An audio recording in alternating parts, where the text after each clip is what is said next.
Oke, Assalamualaikum warahmatullahi wabarakatuh. Malam ini Ruang Tamu Podcast hadir untuk Anda dalam membahas salah satu program. Ini program sebenarnya untuk kepentingan daerah karena menyangkut pemilihan kepala daerah. Jadi untuk saat ini kami telah menghadirkan Ketua Bawaslu Bapak Muhammad Rizal, SOS, SPDI, sebagai Ketua Badan Pengawas Pemilu Kabupaten Parigi Mutong. Jadi dalam pembahasan ini,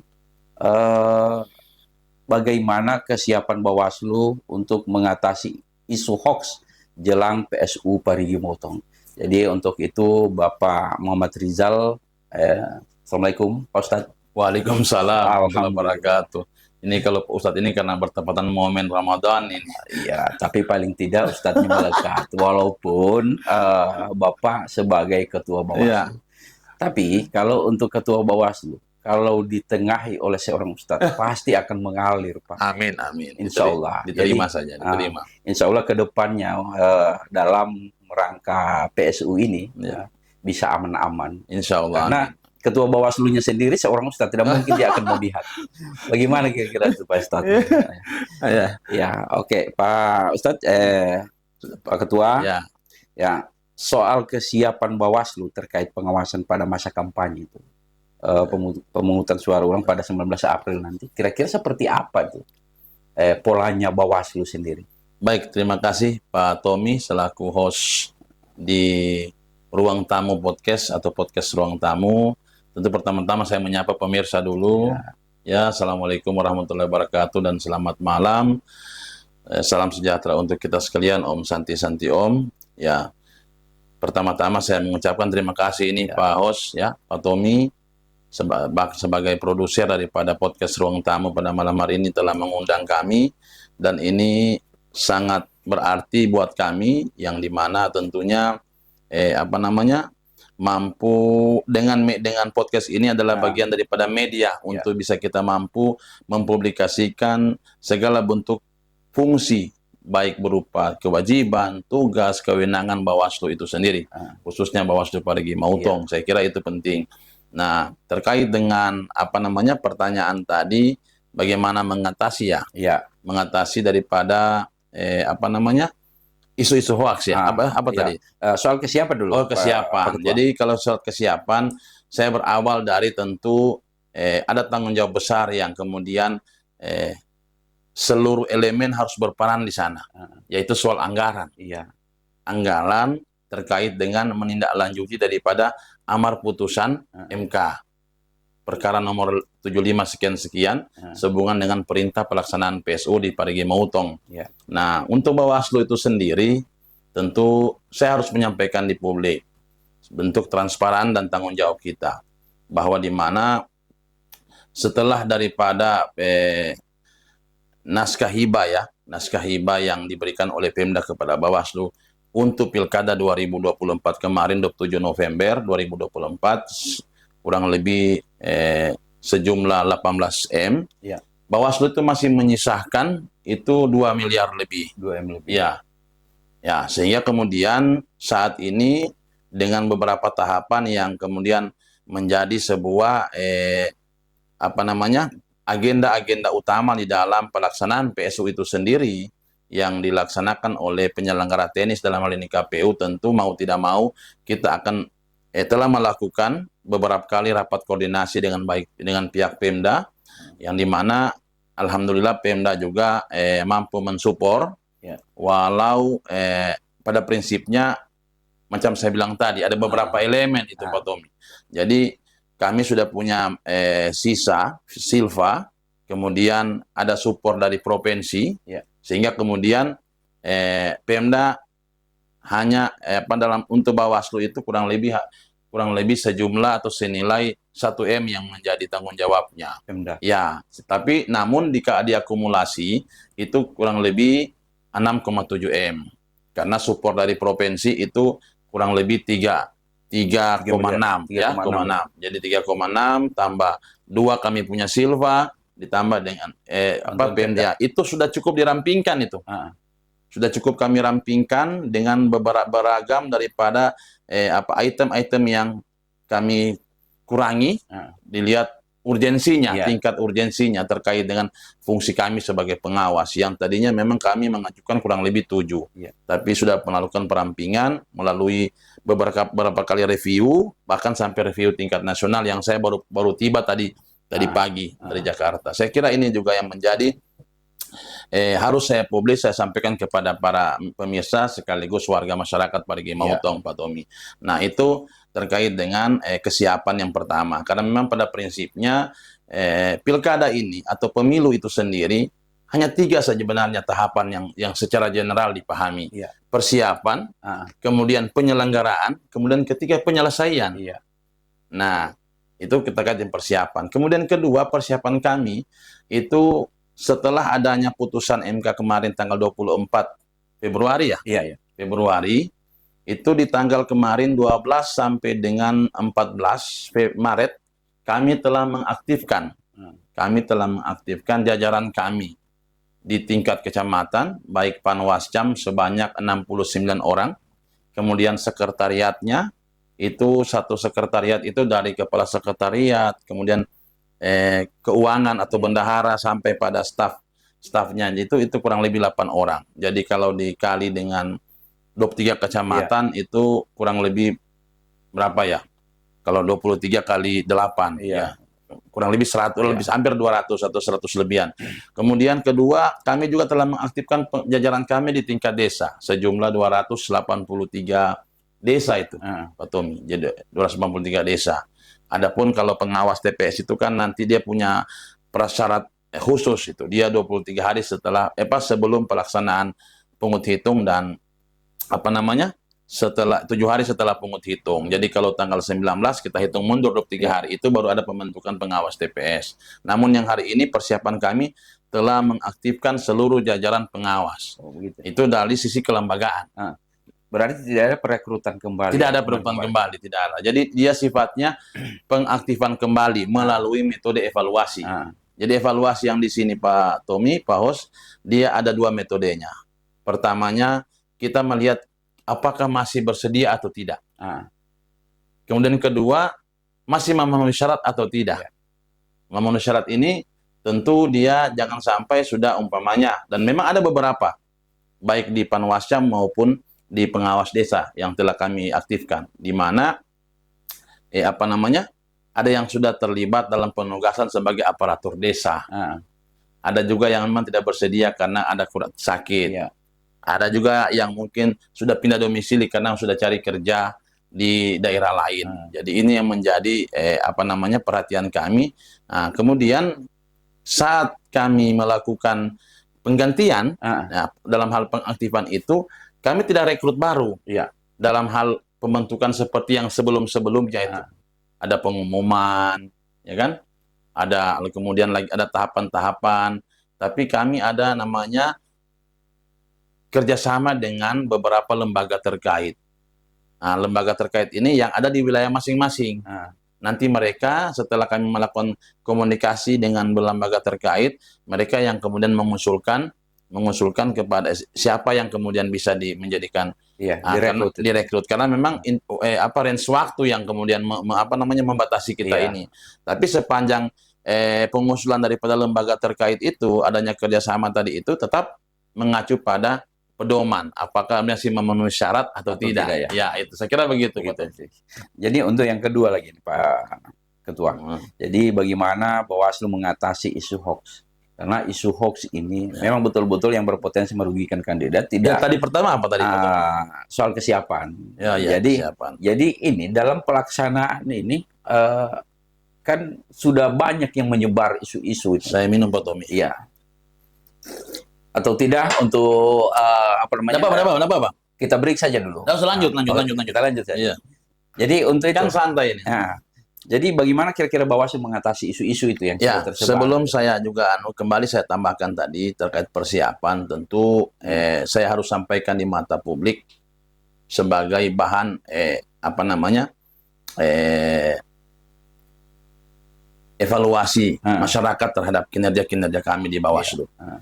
bahwa sejak diputuskannya daripada amar putusan terkait dengan perintah pelaksanaan PSU di Parigi Motong itu, satu, kami telah melakukan atau penyampaian surat himbauan kepada KPU. Jadi KPU kami himbau bahwa menindaklanjuti terhadap apa yang menjadi putusan MK. Itu himbauan kami. Kemudian kedua, kami telah menyampaikan beberapa surat himbauan juga ke pihak-pihak terkait, institusi atau lembaga terkait. Soal bagaimana kemudian di PSU ini kita mampu meminimalisir, jangan sampai terjadi dugaan-dugaan pelanggaran. Kami sudah melakukan penyampaian himbauan kepada pemerintah daerah, ya, melalui BKPSDM, kemudian untuk netralitas ASN ya. Nah, kemudian netralitas kepala desa. Nah, itu juga kami sudah sampaikan. Walau memang kemarin karena belum ada jajaran kami baru dibentuk tanggal 12 hingga sampai tanggal 14 Maret. Jadi kami sampaikan ke PMD. Nah, PMD untuk bisa nanti mengingatkan secara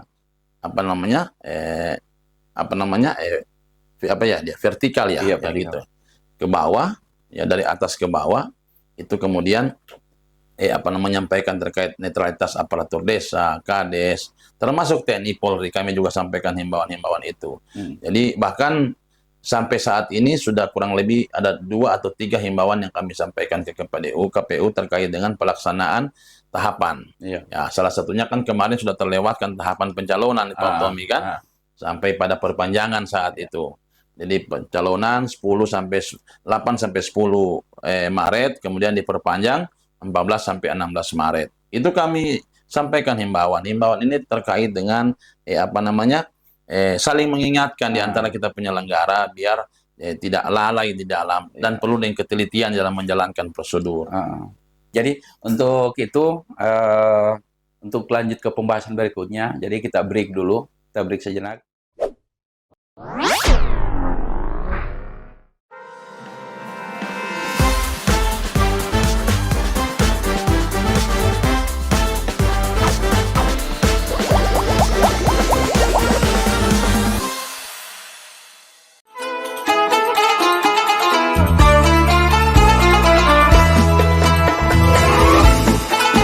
Bismillahirrahmanirrahim. Assalamualaikum warahmatullahi wabarakatuh. Saya Irwan SKM MKes, Kepala Bapelitbangda Kabupaten Parigi Motong, Provinsi Sulawesi Tengah, mengajak kita semua untuk bersama-sama menyambut bulan suci Ramadan 1446 Hijriah. Dengan rendah hati kami mengucapkan selamat menunaikan ibadah puasa tahun 2025 ini. Wassalamualaikum warahmatullahi wabarakatuh.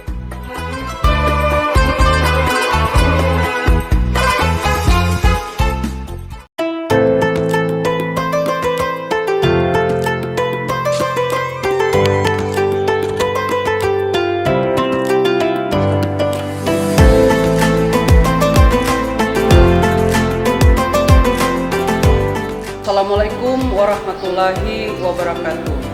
Ramadan adalah perjalanan menuju purnama keikhlasan, di mana hati kembali putih dan doa mengalun merdu.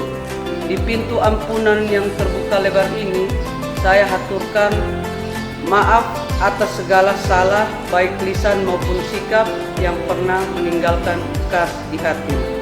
Saya Rahmatia SP, Kepala Bidang Distribusi dan Cadangan Pangan, Dinas Ketahanan Pangan Kabupaten Parigi Motong, mengajak kita semua untuk bersama menyambut bulan suci Ramadan 1446 Hijriah dengan hati yang bersih dan mengucapkan selamat menunaikan ibadah puasa 2025 Masehi. Assalamualaikum warahmatullahi wabarakatuh.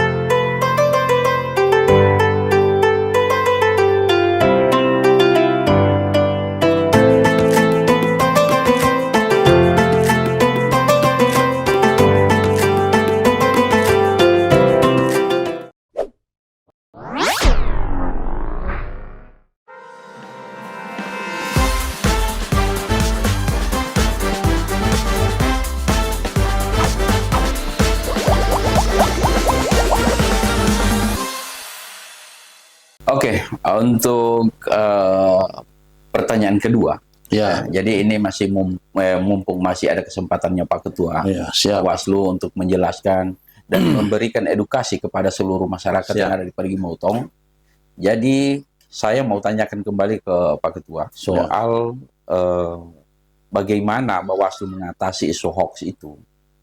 Karena memang sekarang ini isu-isu yang ada di medsos termasuk Facebook itu memang betul-betul sudah sangat sulit untuk dibendung. Nah, ini Pak Ketua mengatasi hal-hal seperti itu agar kita tidak menjadikan isu-isu itu sebagai peta konflik. Ya. Kira-kira seperti apa pengawasannya? Baik, terima kasih Pak Tommy selaku host di Ruang Tamu Podcast ini. Jadi saya harus menyampaikan begini, bahwa kemarin kami menerima surat edaran Bawaslu Republik Indonesia nomor 13 tentang pedoman pelaksanaan pengawasan atas amar putusan Mahkamah Konstitusi sehubungan dengan pelaksanaan PSU ini. Jadi memang di sana ada beberapa item yang kemudian menjadi fokus kami di dalam pengawasan, ya kan?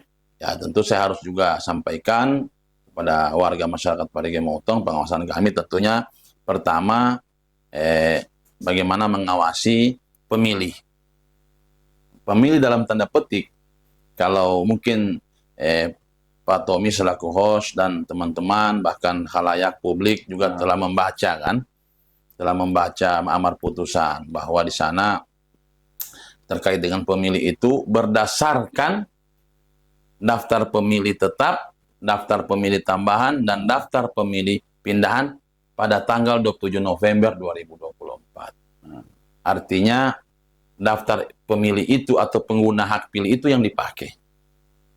Gitu. Ya, ini yang perlu menjadi perhatian kita dan bahkan kewajiban kami dalam mengawasi terkait dengan tahapan daftar pemilih. Kemudian kedua terkait dengan tahapan pencalonan. Nah, pencalonan sudah lewat. Ternyata sampai dengan batas waktu tidak ada yang mendaftar sehubungan dengan paslon yang didiskualifikasi atau bukan paslon, salah satu calon yang didiskualifikasi. Nah, kemudian di sana pengawasan terkait dengan pengadaan dan pendistribusian logistik. Kemudian terkait dengan pelaksanaan kampanye jika ada. Karena kenapa harus jika ada? Tentu teman-teman KPU lebih teliti memahami terkait dengan sepanjang bahwa di dalam amar putusan atau pertimbangan dari putusan yang di MK itu ada pendaftar kemarin kan gitu ya kan, ada pengganti daripada paslon calon yang diganti kan begitu. Nah, ini tergantung bagaimana nanti upaya KPU di dalam merasionalkan atau memahami terkait dengan amar putusan itu. Apakah kemudian ada kampanye atau tidak sepanjang sesuai dengan amar putusan yang telah diputuskan oleh MK itu sendiri. Itu juga jadi pengawasan kami. Nah, bahkan yang terakhir pengawasan kami terkait dengan pelaksanaan pemungutan suara ulang dan rekapitulasi suara ulang. Jadi tetap ada kata ulang ini Pak Tommy. Jadi bukan cuma kalau dulu kan pemungutan suara dan penghitungan suara. Kalau sekarang tetap pengungutan dan penghitungan suara ulang dan rekapitulasi ulang. Rekapitulasi ulang. Bahkan Pak Tommy tidak menutup kemungkinan, tidak menutup kemungkinan, bisa saja bisa kita mengawasi juga terkait dengan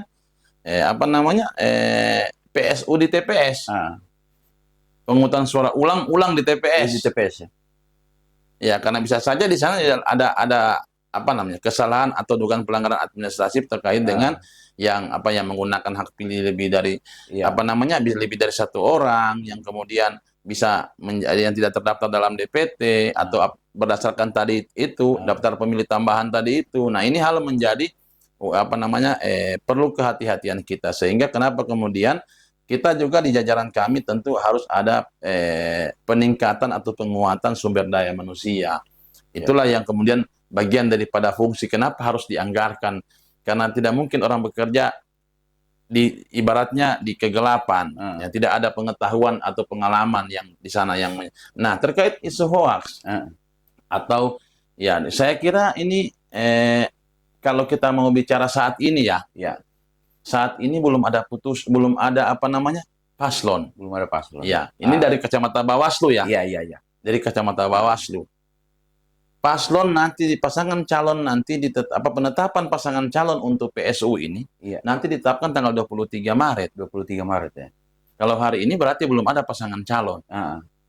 Dan belum ada penetapan calon. Belum ada penetapan. Berarti ini masih lari kosong ini sebenarnya. Kalau masih lari kosong. Ya. Kalau saya mau bilang, mari kita sama-sama buka putusan MK. Kalau tidak salah saya ada 3 di situ. Di mana menyatakan bahwa batal batal dari hasil perolehan suara, penetapan hasil perolehan suara, kemudian menyatakan batal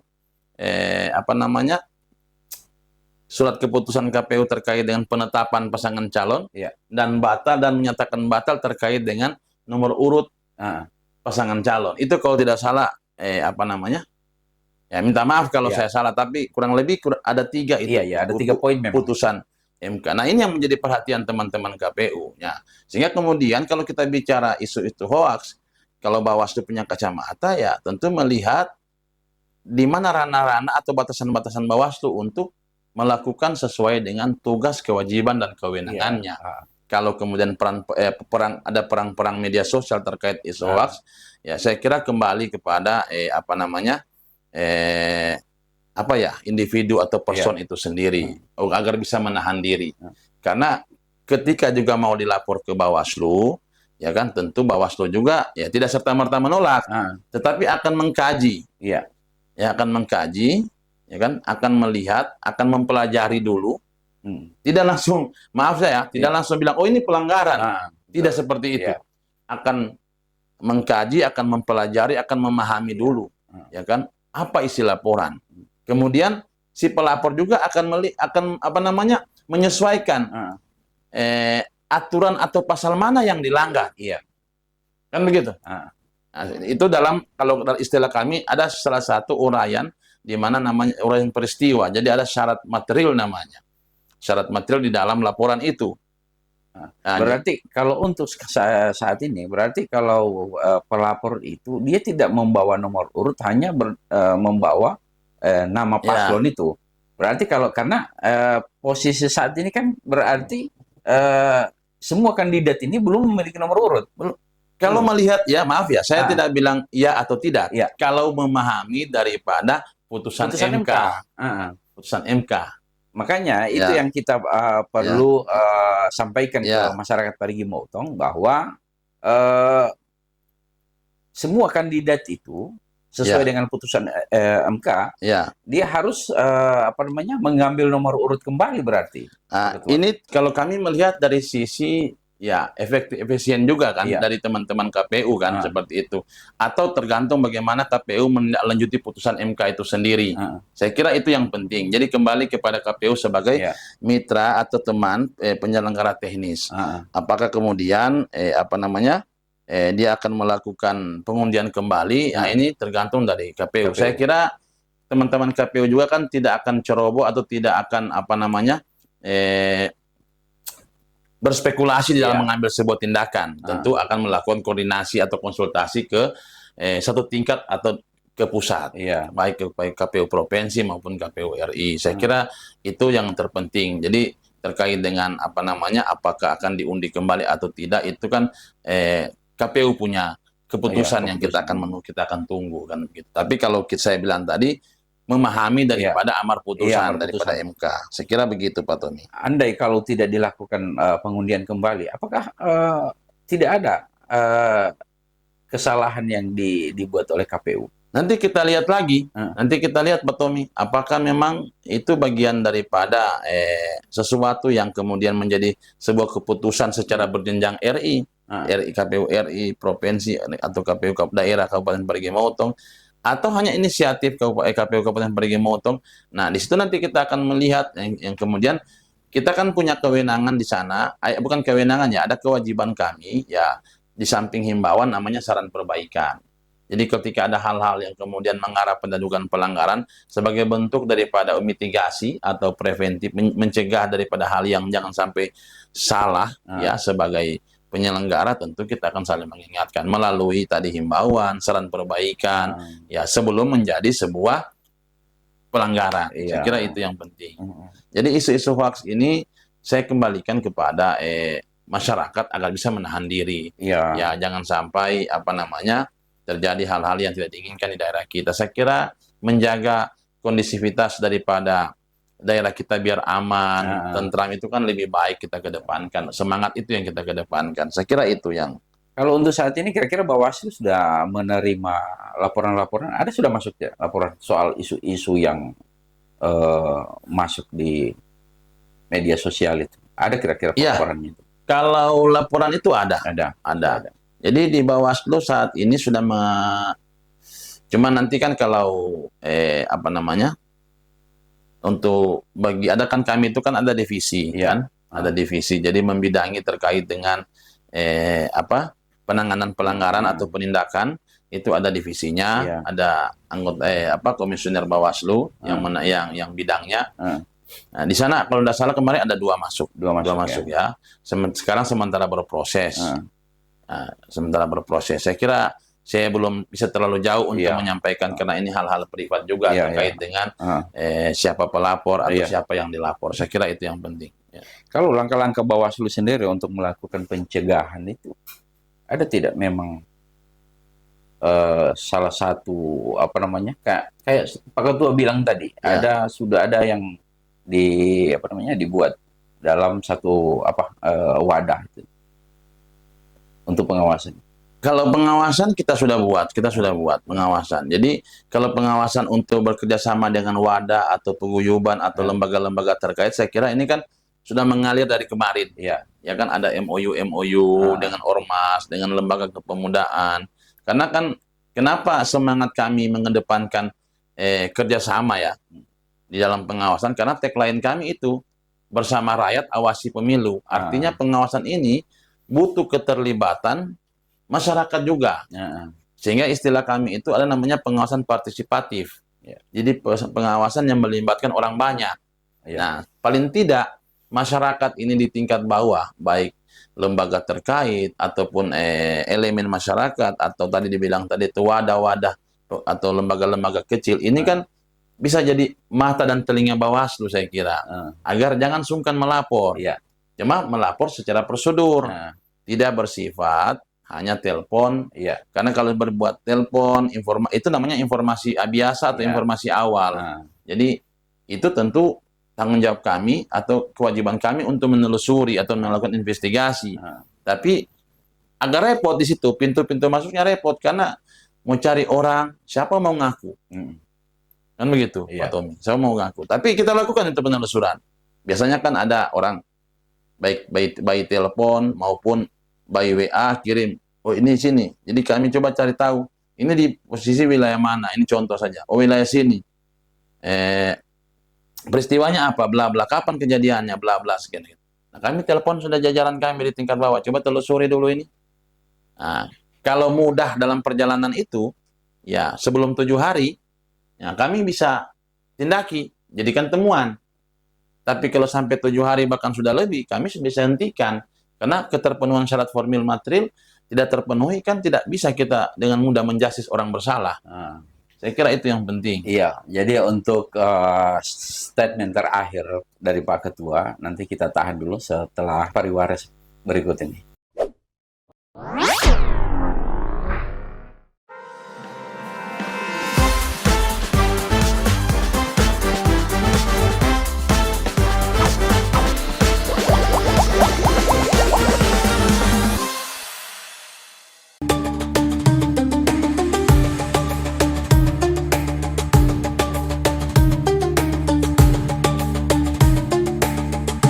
Assalamualaikum warahmatullahi wabarakatuh.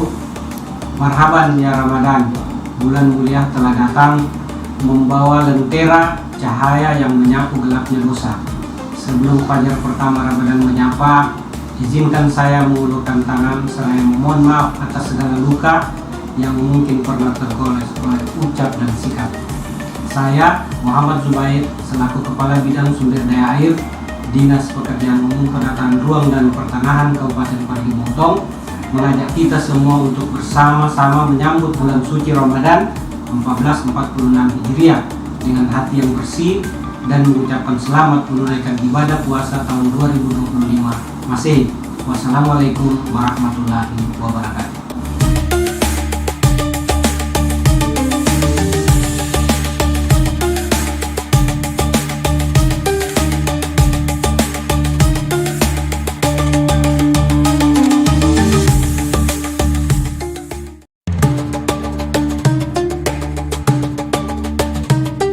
Bismillahirrahmanirrahim. Assalamualaikum warahmatullahi wabarakatuh. Saya Isram Said Lolo, Ketua Dewan Pimpinan Wilayah Penguatan Ekonomi Kerakyatan Nasional Peknas Provinsi Sulawesi Tengah, mengucapkan selamat menyambut bulan suci Ramadan tahun 1446 Hijriah 2025. Semoga puasa kita 30 hari ke depan nanti berkah dan membawa keberuntungan buat kita dan semua keluarga.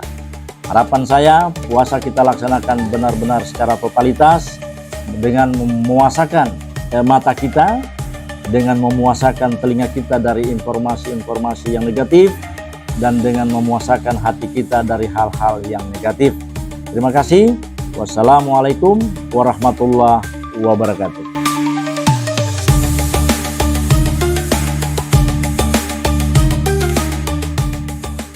Kita lanjut lagi soal closing statementnya Pak Ketua. Tapi ini menarik Pak Ketua, karena Pilkada Parigi Motong ini kemarin itu dilakukan pada tanggal bulan November 27 ya, November 2024. Ya. Tentunya kalau kita menggunakan ada istilah pemilih yang menggunakan KTP itu. Pemilih DPT, kalau daftar pemilu itu tetap. namanya DPK, daftar pemilih khusus, tapi sekarang disebut daftar pemilih tambahan. Ya. Dia pengguna KTP. Ada tidak potensi-potensi yang mencurigakan? Karena ini persoalannya begini. Di tahun kemarin di 27 November itu kemungkinan ada anak-anak yang umurnya nanti pada tahun ini baru cukup. Sementara atau di bulan Januari atau Februari kemarin dia sudah merekam KTP atau sudah mendapatkan KTP. Ada tidak potensi-potensi itu yang bisa dikejar oleh Bawaslu? Ya, saya kira pertanyaannya Pak Tom ini luar biasa, tapi saya menjawab pada pendekatan fungsi kami di Bawaslu ya, baik tugas kewajiban maupun kewenangan ya. Jadi pendekatan pengawasan dulu. Tentu kan begini, kita melihat DPT. DPT ini kan 327.357 pemilih. Daftar pemilih tetap ya, jadi 300 lebih sekian. Nah, yang saya tidak belum saya dapat datanya sampai saat ini itu terkait dengan daftar pemilih tambahan, daftar pemilih pindahan. Nah, beberapa hari kemarin ya kami telah menyampaikan surat lagi-lagi ke KPU untuk permintaan data itu. Nah, salah satu tadi pertanyaan fungsi pengawasan kami atau kewajiban tugas pengawasan kami di situ untuk meminimalisir potensi itu tadi. Jangan sampai terjadi lagi dugaan-dugaan pelanggaran yang bersifat administratif yang dimana semestinya orang tidak punya hak, belum boleh memberikan hak pilih, bukan pengguna hak pilih untuk di PSU ini kemudian digunakan hak pilihnya di PSU ini. Karena kalau kita memahami ya sederhananya menurut saya putusan itu pertimbangan dalam putusan Mahkamah Konstitusi itu berdasarkan DPT, daftar pemilih tambahan, daftar pemilih pindahan. Artinya yang saya pahami bahwa berapa jumlah yang menggunakan pemilih yang menggunakan hak pilihnya dengan daftar pemilih tambahan, itu pula yang akan menggunakan hak pilihnya di tanggal 19 April mendatang. Lebih mudah dipahami bahwa pemilih tambahan itu adalah warga pemilih yang tidak terdaftar dalam DPT. Berarti Pak Ketua, kalau dia di 19 April nanti ada anak yang kemarin umurnya ya nanti kemungkinan di bulan Februari baru cukup bisa dia mencetak KTP atau istilahnya 17 tahun lah. Nah, jadi ketika dia sudah memiliki KTP, nah sementara dalam PSU ini berarti dia tidak bisa memilih. Ya kalau kita melihat pertimbangan putusan yang dibacakan oleh oleh hakim konstitusi pada sebagai amar putusan, ya saya kira tidak bisa. Tidak bisa. Ya, karena yang terhitung itu adalah berdasarkan daftar pemilih tambahan yang ada digunakan pada saat 27 November. Saya kira begitu, Pak Tommy. Berarti memang tidak ada perubahan. Ya, inilah kemudian langkah Bawaslu menjadi sebuah upaya pencegahan atau mitigasi jangan sampai terjadi. Pertama, meminta kepada KPU. Kita ini kan begini, sesama penyelenggara. Ya kan? Kalau viralnya kemarin pasca putusan itu kan tiada disebut KPU Bawaslu, tiada disebut KPU sendiri atau Bawaslu sendiri. Justru dibilang penyelenggara. Ya, katanya dalam tanda petik dibilang tidak profesional. Tapi ya enggak masalah lah. Saya kira itu, kalau saya sih itu cambukan. Itu positif buat saya. Kenapa?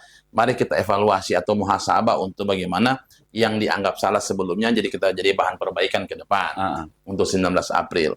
Nah, saya kira begitu. Kalau dia berdasarkan dalam pertimbangan dalam putusan itu, ya pertimbangan hakim dalam putusan MK itu berdasarkan 3 elemen tadi itu, DPT, daftar pemilih tambahan, dan daftar pemilih pindahan. Ya itu saja yang berlaku. Artinya hari ini orang mengurus KTP, kemudian dia pas 17 tahun, ya 17 tahun. Nah, saya kira ya berdasarkan kalau kita memahami tidak bisa. Itu satu. Kedua, saya memahaminya begini lagi. Justru hari ini sisi jumlah. Jangan sampai kalau kemarin kita contohkan ya, dalam tanda petik kita contohkan pemilih tambahan umpamanya yang pada saat 27 November ya 200. Terus kenapa tiba-tiba signifikan naiknya di 19 April? Nah, ini kan menjadi banyak dugaan yang muncul, banyak spekulasi yang muncul nantinya. Bisa saja dikatakan ada yang mobilisasi atau apa. Nah, ini yang kemudian itu upaya Bawaslu ya, tadi sudah melakukan penyampaian terkait dengan permintaan data ke KPU. Bahkan kedua, dengan terbentuknya atau pengaktifan kembali jajaran kami, kami akan juga arahkan teman-teman melalui surat kepada Panwascam Panwascam di kecamatan, di 23 kecamatan di Parigi Motong, itu akan juga melakukan koordinasi dengan teman-teman PPK yang ada di sana. Sehingga saya kira juga semogalah data-data lama kemarin ya, baik dia form C hasil itu yang ada tercantum di sana berapa pemilih tambahan, berapa pemilih pindahan ya, yang kemudian direkapitulasi secara berjenjang ke kecamatan. Saya kira ini mungkin masih dimiliki oleh teman-teman baik PPK, sehingga kemudian Panwascam akan enak berkoordinasi dan akan sama-sama dengan satu semangat bahwa mengawal atau mengawasi terkait hal-hal yang dianggap berpotensi untuk kemudian menjadi celah-celah terhadap kesalahan prosedur di dalam pelaksanaan PSU ke depan. Ya, untuk lebih terakhir lagi, ini harapannya Bawaslu Parigi Motong ya, soal PSU ini. Jadi bagaimana Bawaslu sendiri sebagai Pak Rizal sebagai ketua Bawaslu untuk menghimbau teman-teman Bawaslu yang ada di setiap kecamatan sekaligus dengan masyarakat supaya tidak lagi ada isu-isu yang harus dibuang soal ini itulah. Jadi harapannya untuk itu saja. Ya, baik.